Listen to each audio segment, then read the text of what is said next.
যার সাথে সম্পর্কে থাকবেন, যাকে মন থেকে ভালোবাসবেন, যার জন্য নিজের মন প্রাণ উৎসর্গ করবেন, ব্যস্ততম জীবন থেকে সময়ের অনেকটা অংশ যাকে দিয়ে দেবেন, তার কাছে অবশ্যই আপনার প্রত্যাশা রাখবেন। যাকে জীবনের এত কিছু দিয়ে দিচ্ছেন, তার কাছ থেকে নিজের অধিকারটুকু বুঝে নেবেন না? অবশ্যই নেবেন। এই বুঝে নেওয়াটা অন্যায় নয়, বরং আপনার আবেগ, অনুভূতি, সময়ের বিনিয়োগ ঠিক জায়গায় পড়ছে কিনা সেটা যাচাই করে নেওয়াটা আপনার দায়িত্বের মধ্যেই পড়ে।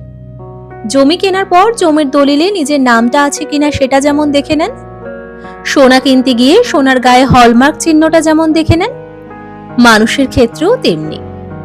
যার জীবনকে আপনি ভরাবেন, তার জীবনে আপনার গুরুত্ব কতটা সেটা পরখ করে দেখে নেওয়াটাও জরুরি।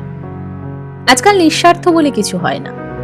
মন বুঝে ভগবান পর্যন্ত দেন না, তার কাছেও হাত পেতে চাইতে হয়।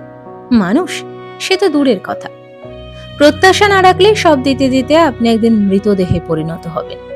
সেদিন আপনার পাশে কেউই থাকবে না। মৃতদেহের পাশে কাউকে সারা জীবন বসে থাকতে দেখেছেন?